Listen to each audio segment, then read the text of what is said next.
BTB listeners, thank you so much for checking out today's episode. Listen, if this episode inspires you, do me a favor and take 5 seconds to shoot me a like and subscribe to the podcast. There are several more exciting guests that are in the pipeline, and I just can't thank you enough for your continued support, and let's keep paying the mission forward. Let's get into it. Episode 25 of the BTB Project. Today's episode, I'll be sharing my high school coaching journey. Over the last 15 years, I've been able to be a part of thousands of athletes' lives that have impacted me in more ways than you could ever imagine. High school tennis coaching has provided a platform for personal growth, character development, and lifelong lessons. And through this sport, I've learned valuable skills such as discipline, perseverance, and teamwork, which extend far beyond time on the court. Today, you as the listener will see not only how that's impacted my life, but how it will impact yours. Impossible's nothing, and let's get into it. Don't be afraid of the dark. Be careful with stars. Not every light is gonna guide you, baby. Welcome to the BTB Project, designed to empower listeners to identify their why and to live their best lives no matter the circumstances. My name is Coleman Gerhardt, a former athlete and motivational coach. I've had the opportunity to inspire thousands through my story and help accomplish what they are built to be. You'll be encouraged by each and every episode, and let's get into it. Yeah, when I blow up, I'ma soar high like Peter Pan. In real life, be living out my dreams. If I'm waking up, it's in a foreign land. I remember the day all too well when I finally accomplished one of my biggest goals, which was to play high school varsity tennis. And at the time, amongst that joy, I also found myself in a little bit of uncertainty and self-doubt. The truth is, that day that I made varsity tennis, I remember the first practice, and coach had us sit on the bleachers and was giving us kind of the ins and outs of the season and what the expectation is. And one of the expectations that he said that I remember very clearly was, gentlemen, enjoy this high school career. Enjoy your time on the court, because most of you, if not all of you, will never play after high school ever again. The time is to enjoy now and to make the best of it. And I just remember sitting there, and that didn't sit well with me. I had big goals, big ambitions, big dreams to not only have a successful high school career, but to also go on and play college tennis. And it was at that point I realized that if I ever had a chance to coach, if I ever had a chance to lead a team, I would have the narrative be much different than what I'm experiencing right now. In today's episode, we talk about my high school coaching journey. It started with a head-scratching moment, but it's turned into over 15 years of experience where I got to change the trajectory of how players felt based off of the coaching and the mentorship and the gift that I was given to help others. The journey all started back almost 15 years ago. I can't believe it's been that long now.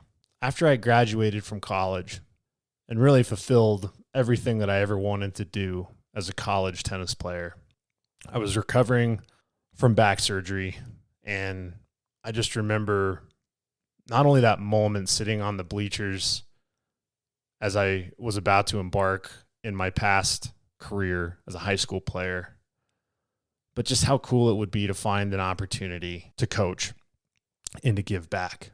And I want you as the listener to understand that there are so many valuable lessons that I've learned over the last 15 years that are not only applicable to the development that I experienced as a coach, but also for you each and every day in your life, the tools and traits and reflecting moments that come from coaching are absolutely applicable in today's day and age.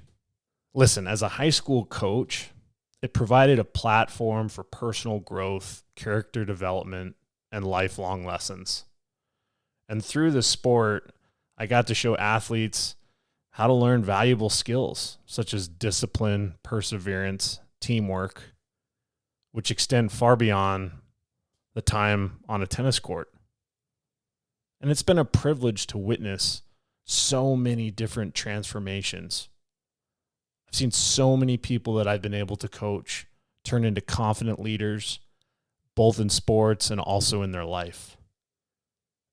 And it's been a pleasure witnessing time and time again also the timid individuals that might have been hard to work with or hard to coach. Through that perseverance and through sticking with them and through believing them, they become resilient, self-assured leaders. And they learn to set goals. They learn to manage failure. They navigate challenges with grace and determination. The skills that they transcend and the boundaries of a tennis court are absolutely applicable to this world and what they do in their life. And it's that positive impact that has meant so much to me. So as we walk through my high school coaching journey, there's going to be some reflecting points on the way, some learning and growth moments that you can take away and immediately implement into your life. So the 10 points I want to make, starting with the first point here, is coaching tennis has provided valuable life lessons and opportunities for self-reflection, allowing me to grow personally and professionally. Now look, when I first started coaching tennis, I was 22 years old, and I remember being hired as one of the youngest coaches in the state, and I was hired to coach a girls' tennis team over at Chatfield Senior High. And I just remember all of the moments that I had with not only having an incredible amount of talent on the team, but also moments where, you know, my competitive nature, my desire to win sometimes overtook the ability for me to instill those life lessons, to dive into mentorship.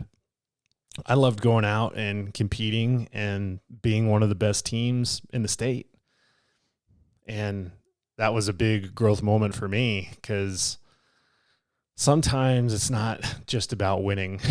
And as much as that can be a cliche, I think that those first few years that I was coaching, I definitely had enough of a competitive spirit to where it might have overshadowed opportunities of growth and development of these young ladies. And I just remember when I was hired for that position, the athletic director told me something very important, and that was treat each and every one of these girls as if they were your own daughters. And flash forward to today, I never thought that that advice would be applicable to where I'm at in my life with having two daughters of my own. And those initial years of being a coach, I had an opportunity to reflect back on what I could improve on, what would allow me to grow and improve in my personal life.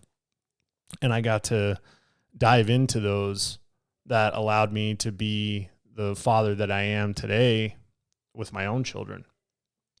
And that lesson that I learned through my own self-development has become contagious to pay forward to kids that I'm able to still coach today.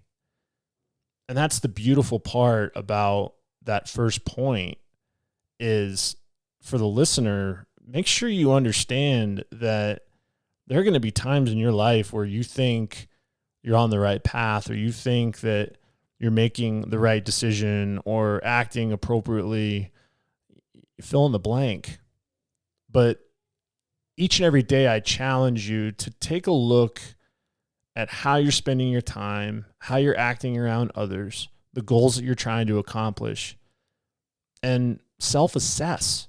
Be able to, in the moment, make sure that you're on the right path, or if you're not on the right path, make sure you're adapting and adjusting accordingly, because time is short. Our days are a blessing each and every time we get to wake up. And being able to have that self-reflection, that understanding is critical, both in athletics and also in your personal and professional life. The second point with coaching is, especially coaching sports like tennis, it truly does develop transferable skills like interpersonal abilities, attention to detail, and the ability to make quick decisions with limited information. In the state of Colorado, we have this interesting dilemma called altitude. They call it the Mile High City for a reason, 5,280 feet. Well, when it comes to the game of tennis, it is a small ball wrapped in felt, and because the air is so thin in the Mile High City, that ball can fly pretty quick. So when it comes to your reaction time, I've seen a lot of points played, serves hit, balls struck, where you just don't have too many opportunities to have time.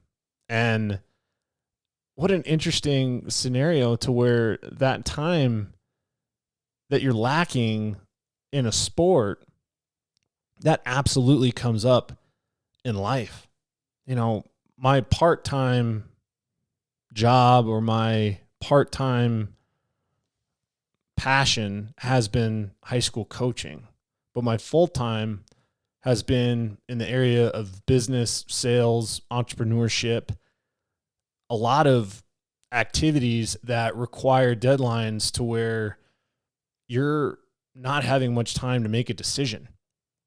And you got to lean more on your intuition, your ability to, pivot, adapt, and adjust based off of the circumstances that are coming at you, so that you can keep leading and living your life in more of a proactive state rather than a reactive state. And that's what's very important to understand is tennis can sometimes be deemed as a reactionary sport. Your opponent's hitting a ball, you're reacting to that ball, and based off of your reaction will produce an outcome. But when I really got good at coaching was when I realized all of the proactive opportunities we have to make, when that ball comes to you, more of an opportunistic moment than just a pure reactionary moment. Now let that settle in for a little bit.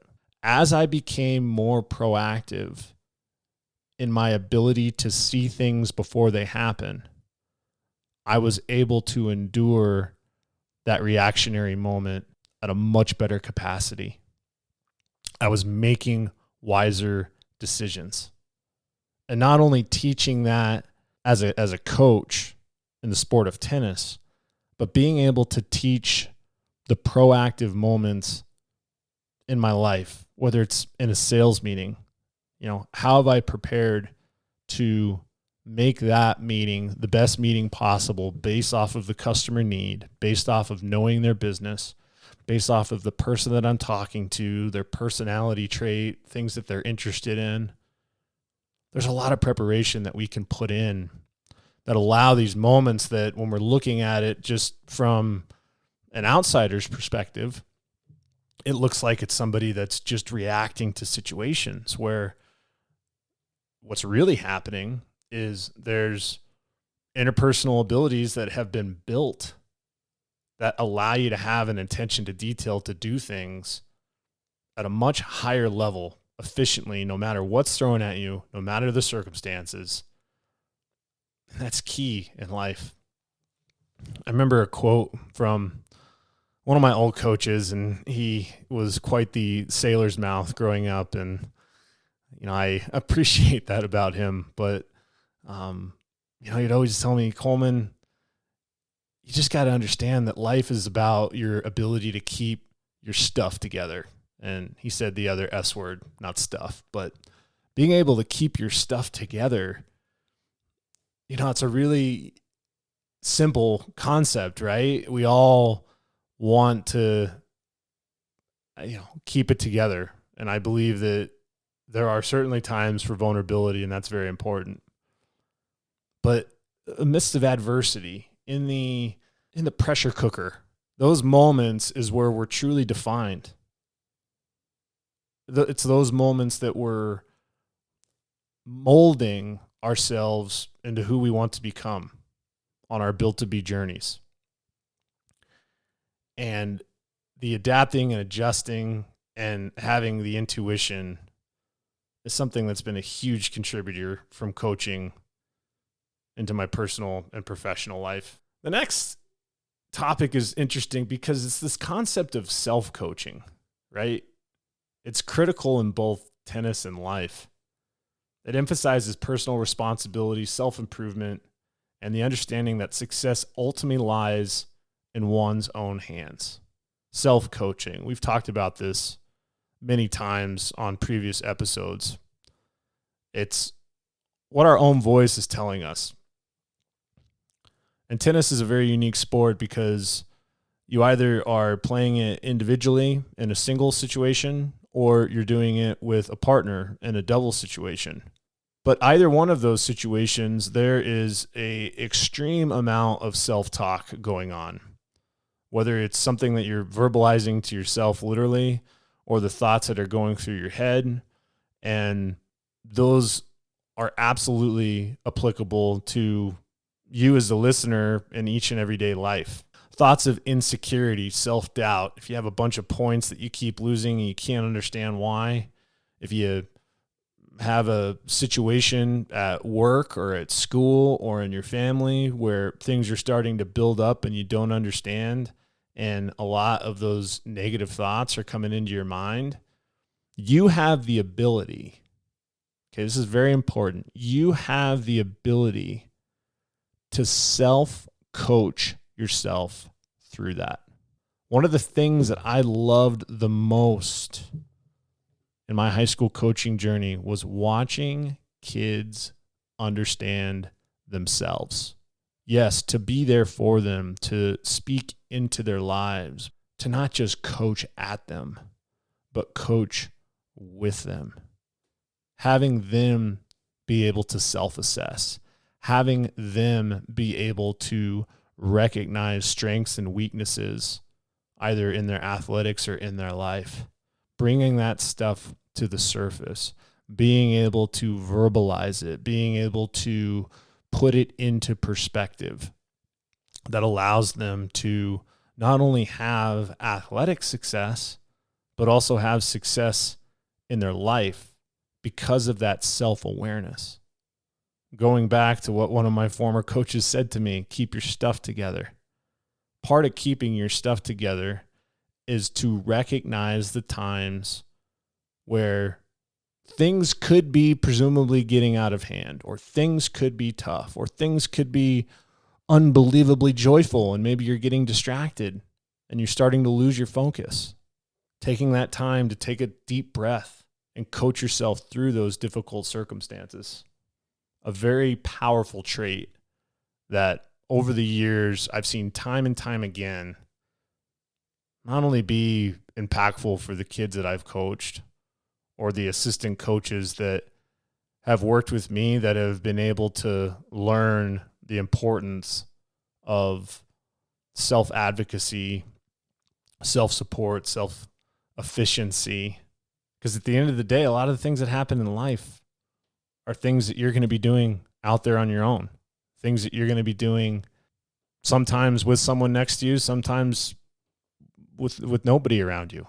And it's those opportunities that are so important for you to be able to have self-coaching, to have that positive voice. Positive and negative take the same amount of energy. So you might as well, through your self-coaching, continue to tap into the positive. Because if you're thinking positively, if you're encouraging yourself positively, more likely than not, a positive outcome will occur.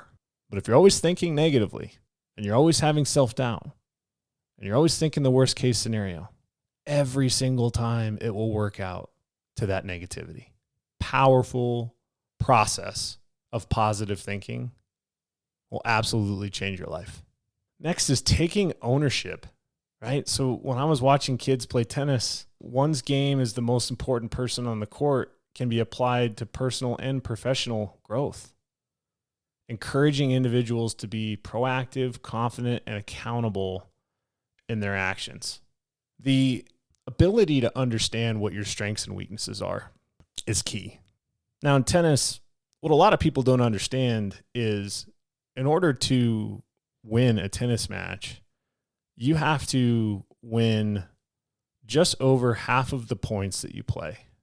And I share this analogy all the time with high school kids because it's applicable to education.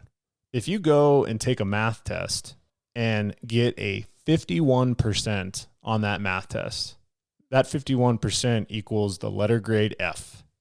But in the game of tennis, because 51% is just over half the points, you actually are still winning a tennis match. And there are some statistical situations to where you could win just under 50% of the points and still win a tennis match. It's incredible to me to see how hard on ourselves we can be if we're not winning all the points all the time. But being able to understand that through reflection and understanding strengths and weaknesses, you're always trying to stay above that midline. Let's say a particular situation where you're not having success, losing 3, 4, 5, 6, 7 points in a row.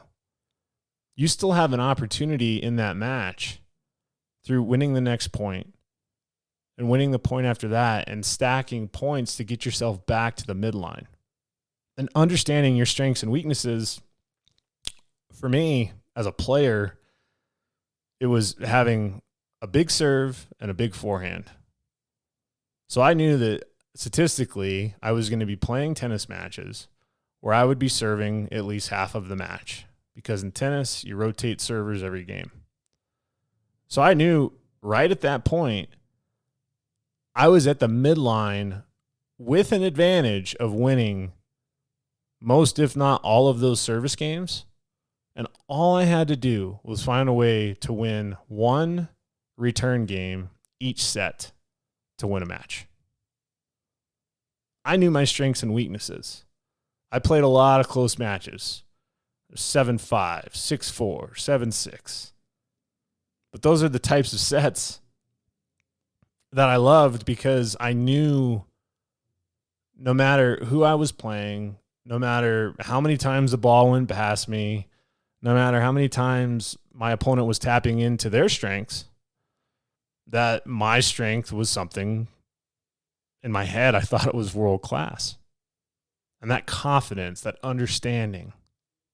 Watch you as the listener take that same type of thought process of what are your strengths and weaknesses. In the world, it might be you're much more introverted. Maybe you're a great reader or a great writer, but not a very good communicator. That's okay. Understand your strengths and weaknesses. Have the ability to tap into that introvert and watch what happens in your life. Now, I do believe that with our weaknesses, we have an opportunity to tap into those.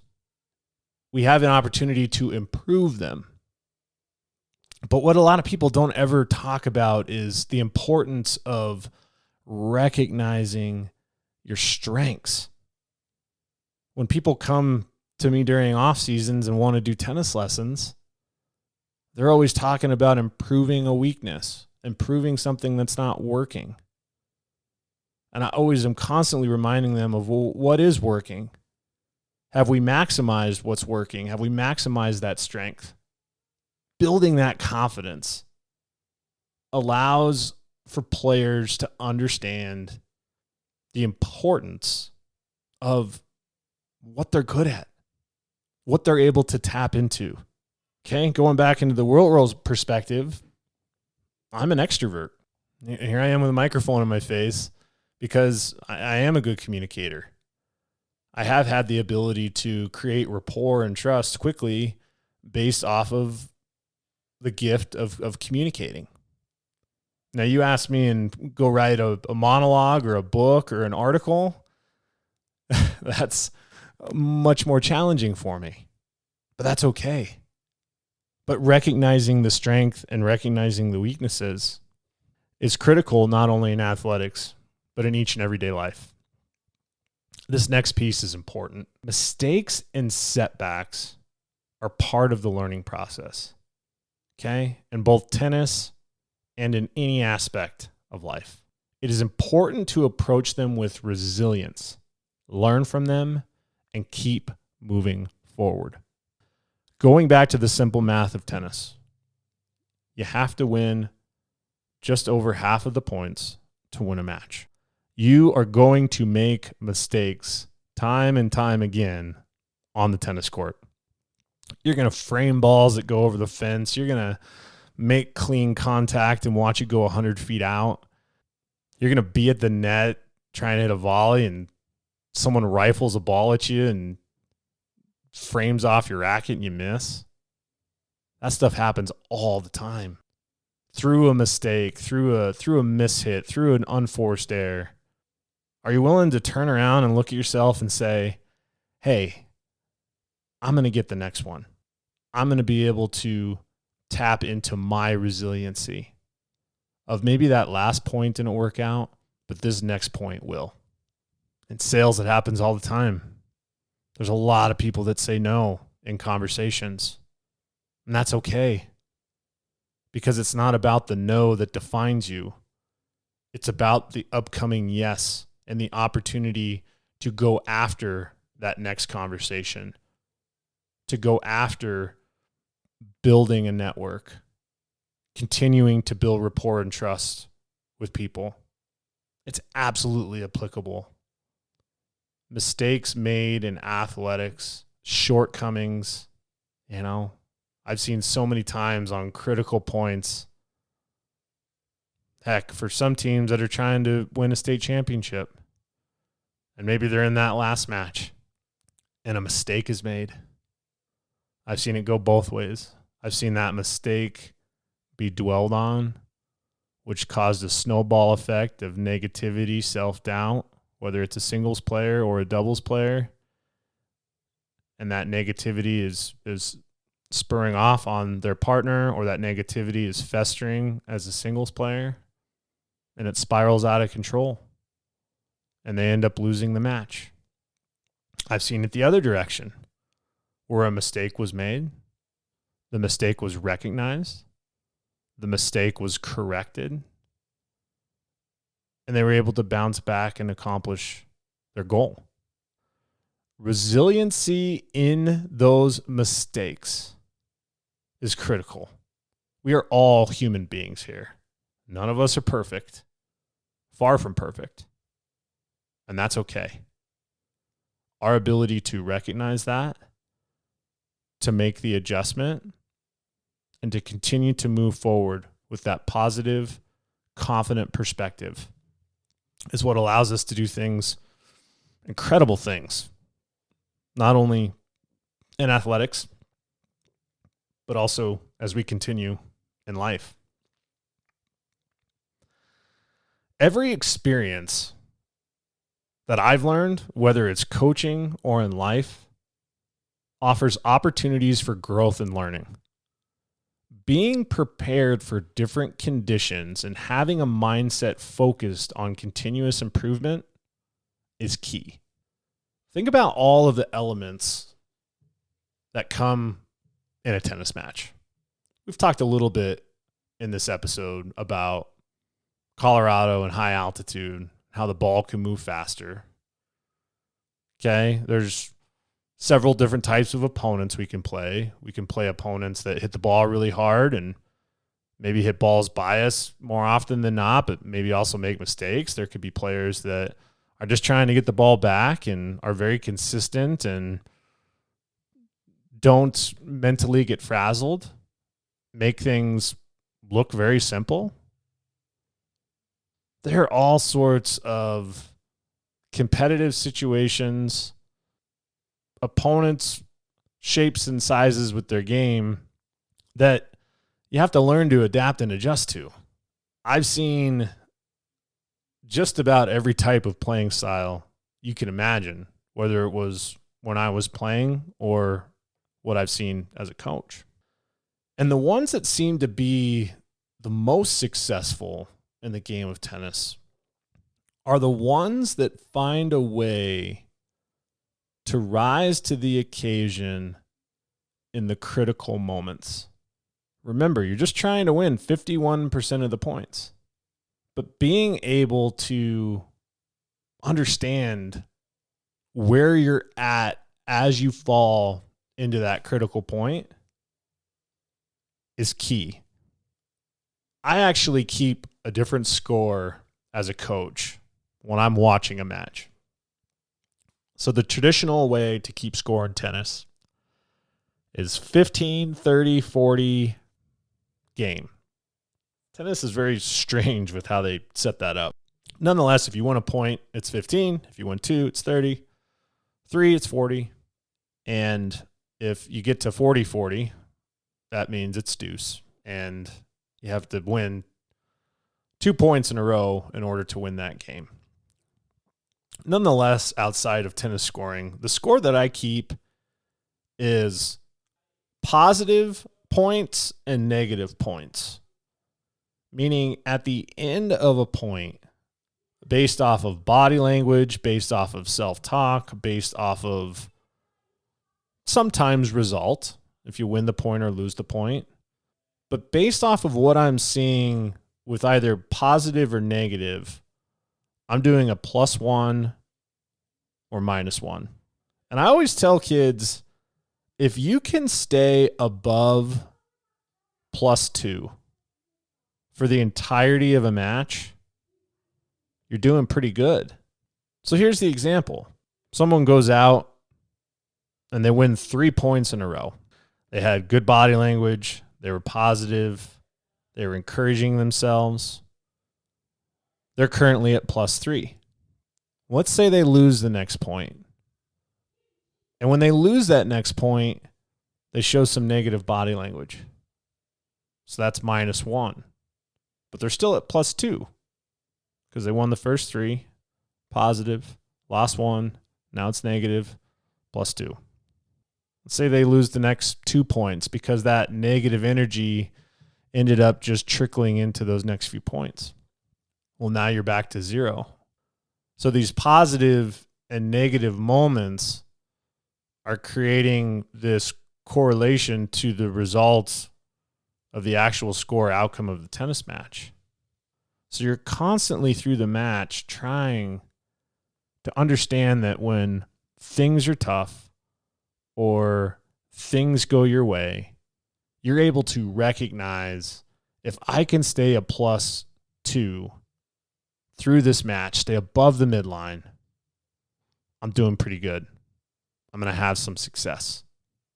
That's absolutely how you have to look at life as well. There are times when the cards are stacked against you and you feel like things are insurmountable or challenging. Are you able to find ways to set back, to find a way to be positive, to get back to that +2 mentality? That's what's just so crazy to me, is that, yes, tennis is a game, but there are so many aspects of what happens on that tennis court that are constant reminders of what is applicable in life. These things that I felt for many years as a player and many years through the fence watching my players play as a coach, very applicable. Let's think about that as a listener. Are you able to live life to where you're always at a +2? Or does some things get away from you? Does sometimes your mind and your body don't coincide with being able to have that resilience, have that self-confidence to do things extraordinary. This next one's really important.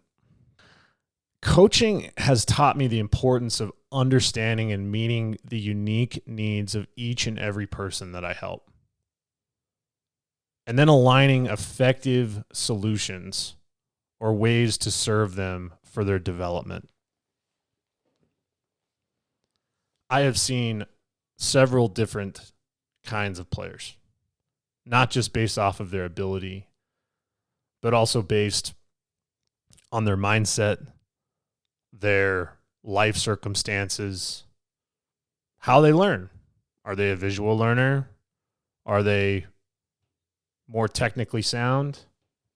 Are they someone that maybe isn't as technically sound, but things come easy to them? Maybe they have really good hand-eye coordination, but poor footwork. Maybe they have tremendous footwork, but poor hand-eye coordination. I've seen just about everything. And I think this is really important, especially for the coaches that are listening in to this episode, is as a coach, there is not one t-shirt size way to teach a kid how to play tennis. I fully understand that there are grips that are more favorable for particular shots to favor the outcome that you want if you use that grip. I know that there's footwork patterns, there's strategy, there's all sorts of different stuff. And this really ties into the Built to Be story and the Built to Be project. Is everybody's different. That initial question that I ask a student that I'm helping, I ask it every single year. What are you built to be? And when they share with me what they built to be, it allows me to then align a solution, a roadmap, a path to what they're built to become. But that solution or roadmap is always different. It is not a straight highway going 100 miles an hour.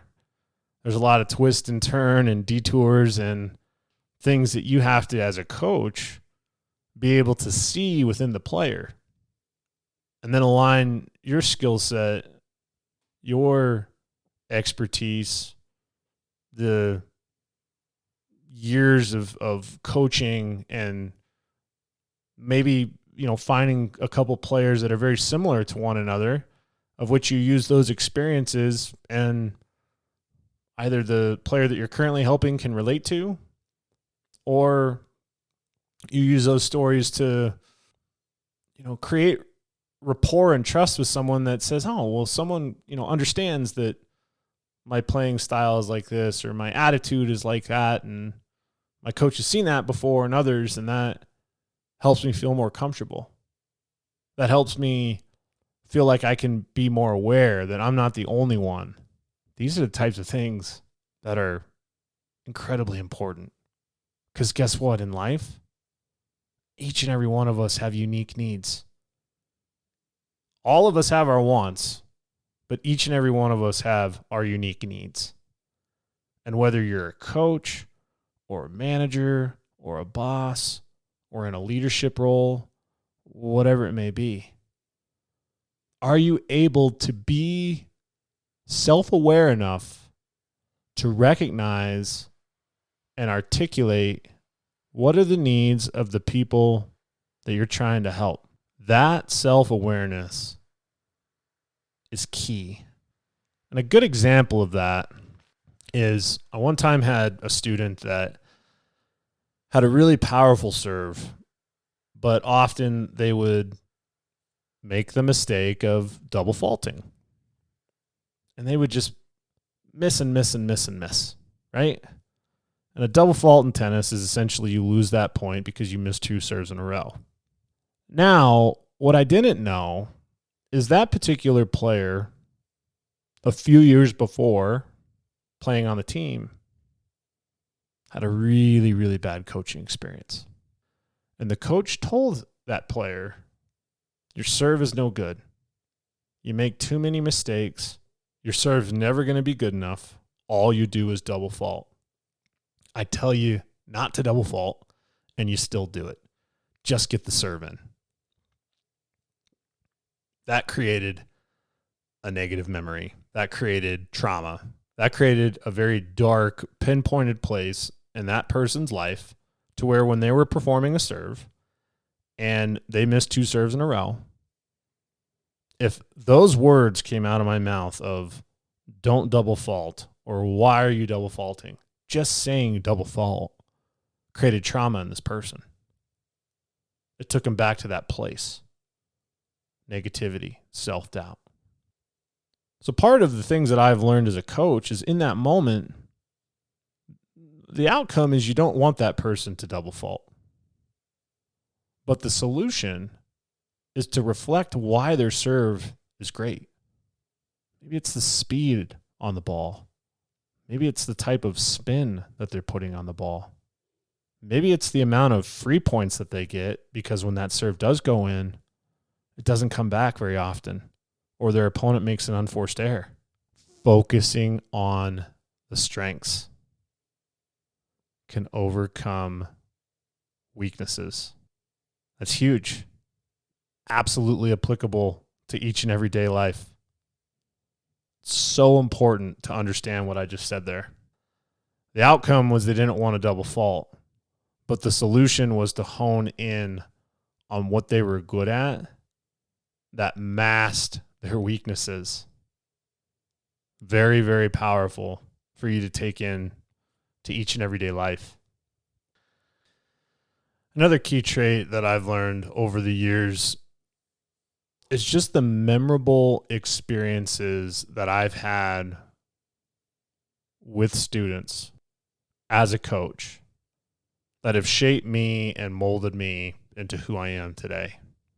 And I've shared a lot of different stories that I've come across in previous episodes, but some that come to mind that are important for you to hear as a listener is I believe high school, especially in today's day and age, is one of the most vulnerable times in our development.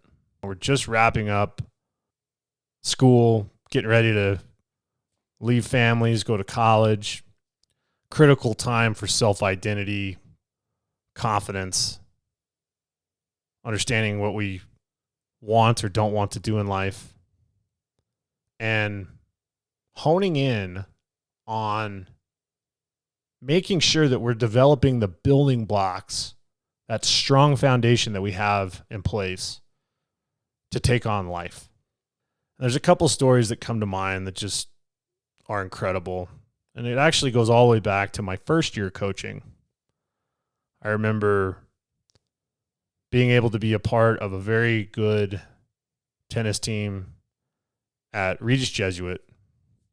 And we made it all the way to the state championships. And we were contending for a 4A state championship down in Pueblo, Colorado. And there was one match that I was watching, which was for the number 3 singles state championship. And the young lady that I was coaching at the time had played the person that she was playing in the final earlier that year and had actually lost to her pretty convincingly. And I remember just the personality of the player that I was coaching was pretty shy, didn't say a lot of words, kind of had, kind of a ho-hum mentality. You don't know if they really care in some cases. Not very confident in some cases. And I just remember this match, she ends up losing the first set and was down pretty big in the second set. And it got to a point where she was down 4-1, and I was able to talk to her on a changeover, and she came up to the fence. And usually when I had these exchanges with her, these conversations, it was the epitome of me coaching at her and not with her, because she wouldn't respond much to what I was saying. whether it was respond to me back verbally or respond back to me by how she was playing. She just wasn't very coachable, to be honest. But I remember that moment at 4-1 when she came up to the fence and she was expecting me to coach at her in that moment. And instead, I look at her and I just said, "Are you okay? How you feeling right now?" And out of nowhere, all of the fence exchanges that I had throughout the year with this player and all these moments where I'm like, gosh, is he ever going to listen to anything that I'm saying, right? It all came flooding in an emotional moment in an instant. I've never seen someone cry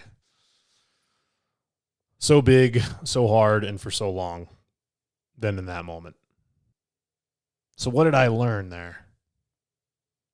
I learned that the whole time, the player that I was trying to help didn't need to know about strategy with forehands and backhands. They just needed someone there to ask if they're okay, to know that you're there for them. Nothing more. I said that moment, I'm here for you. You got this. Impossible's nothing.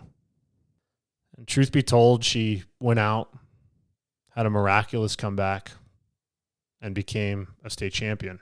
That's not the coolest part about the story or what I learned the most. The coolest part is what she's doing now. She is one of the lead ER nurses for the trauma center at a hospital. Her job is to comfort the ones that are coming in after horrific injuries, that are fighting for their lives, that need help, that need support, that need comfort. She's the one providing that. How awesome is that? If I'm not deciding after college to go coach, I want to be able to have that experience.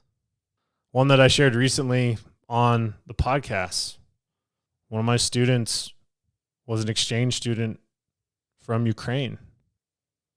In the moment when I met him, he had a lot of insecurity and self-doubt just based on how he was raised. But for him to come to the United States, he won a competition in Ukraine out of 10,000 applicants. And of the 10,000, he was the one that earned the right to come to the United States, to go to high school, to play tennis. And he just taught me more about myself than I could ever imagine, because he found comfort and identity and confidence in what he was doing. And I highly suggest going to check out Mark's episode, because he shares about how developing resiliency on the tennis court has allowed him to have resiliency fighting for his country, defending his homeland today. I can't believe being a high school coach has led to that. And then another quick story, check it out, former podcast with my student Peyton Palermo. She overcame 5 brain surgeries. I remember meeting her when I was teaching at a local club. She was there with her dad, trying to relearn how to hit forehands because the last brain surgery she had atrophied the entire right side of her body. She had no strength. She had no motor function. She didn't know how to hit it. I saw that moment and it just broke my heart. Went up to her and her dad and asked, how can I help? Teaching her a very unconventional way to hit a ball, a cross-handed forehand, getting the now dominant side of her body, which was her left side, crossing it over her right hand tapping into that neuromotor function on her left side that was still healthy, that was still able, and have her tap into that to end up having success and end up playing varsity tennis, almost qualifying for state. Those memorable memories don't happen if I decided not to coach. Pretty special. There are thousands of more stories that I can share. And as I continue to build out the project podcast, you're going to hear those stories. And it's what I live for. It's what makes me tick. Being able to make memories from the students that I help has been something that I'll forever be grateful for. And the last piece I want to touch on is just a message to students and parents. I want you to recognize the value of coaching and putting trust into that coach. Understanding that a coach goes beyond the sport and have a profound impact on personal growth and development. I've seen quite an epidemic as of late with how parents treat coaches.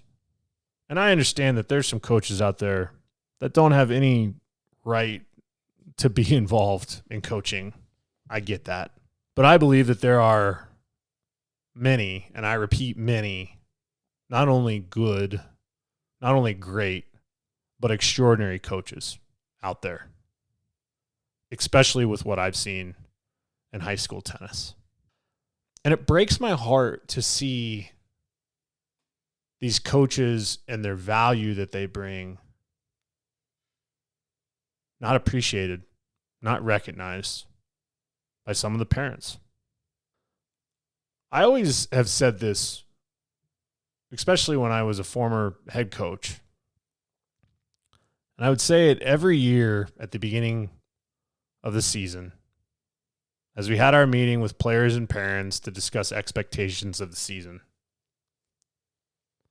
I would say, if there's any parents here that would like to be part of the staff, I'm happy to have that conversation.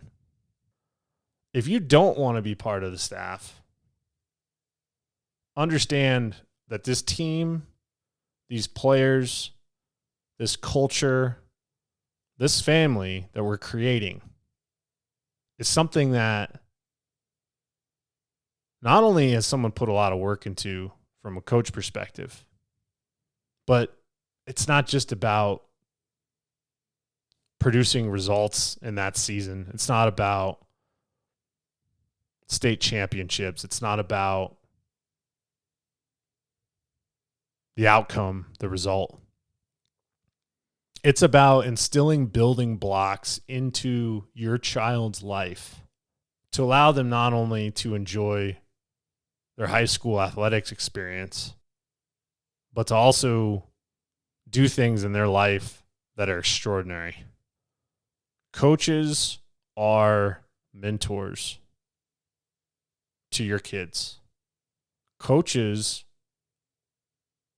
are an extension and a light to who they become and who they want to be. Some of the greatest memories I have as a player are the coaches that impacted my life and the coaches that discouraged me in my life. The whole purpose of why I wanted to become a high school coach is going back to that moment on the bench my sophomore year in high school. I never wanted to be a coach that told me I couldn't do something. I never wanted to be a coach that made me feel like I was incapable, that made me feel like I wasn't going to be able to do anything extraordinary, that told me that I wasn't good enough. I didn't want to be that coach. The BTB Project and my coaching journey have all been stemmed from creating more positive moments life-changing moments, helping others, than negativity and hurting others. There are a lot of coaches out there that are on mission, no different than I am. And I think it's important to understand that this experience, this coaching journey, it's led to a lot of highs and lows. But the important part is that it's led to students being impacted to help pay it forward, to do not only incredible things in their life, but to allow others to do incredible things in theirs. My coaching journey, I'm very fortunate for, but it doesn't come without a lot of help and support from my own family, encouragement from my wife and kids, and even today to still be involved as an assistant coach, finding times to continue to give back to kids is extraordinary. But as you've learned as the listener, there are many times through what I've learned as a high school coach that are absolutely applicable things into your life. Let's go out and continue to be great. Let's go out and continue to pay the mission forward. Impossible's nothing. I'm proud of each and every one of you. Thanks for checking out the episode, and take care.